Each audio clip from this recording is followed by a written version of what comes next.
حضرت علی مرتضیٰ شیر خدا رضی اللہ تعالیٰ عنہ، یہودی نے کہا کہ اے علی، اگر آج تم نے حملہ کیا نا دشمن پہ تو وہ تمہیں دن میں تارے دکھا دیں گے، بڑی بری شکست ہونی ہے، میں نے دیکھا آسمان کے ستارے آپ کے موافق نہیں ہیں، زحل برج میں گھس گیا ہے، یا یہ ہو گیا وہ ہو گیا، یہ جو ستاروں کا جمع تفریق کرتے ہیں نا، تیرا کون سا سٹار ہے یہ فلاں، تیرا کیڑا سٹار فلاں، تو تے ماریا گیا۔ پھر کیسے بیوقوف ہیں۔ سرکار نے فرمایا جو ستاروں پہ ایمان رکھتا ہے وہ اللہ پہ ایمان نہیں رکھتا، اس کا اللہ پہ ایمان نہیں ہے۔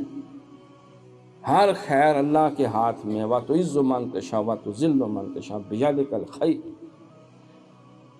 تو وہ اللہ کا انکار کر کے یہ ستارہ بازوں کی طرف بھاگتا ہے۔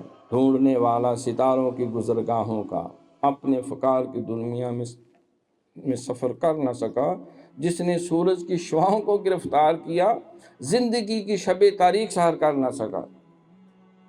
ان بیوقوفوں کا اے علی اگر آج حملہ کیا تو شکست یقینی ہے، تمہارے ستارے گردش میں ہیں۔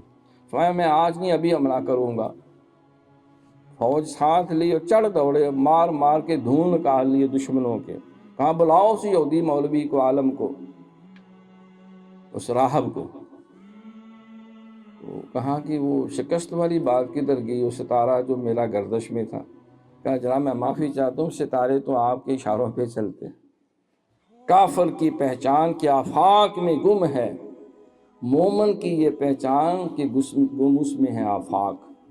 یہ علی پاک اس واقعہ سے علامہ نے یہ شعر کہا، مومن کی یہ پہچان کہ گم اس میں آفاق۔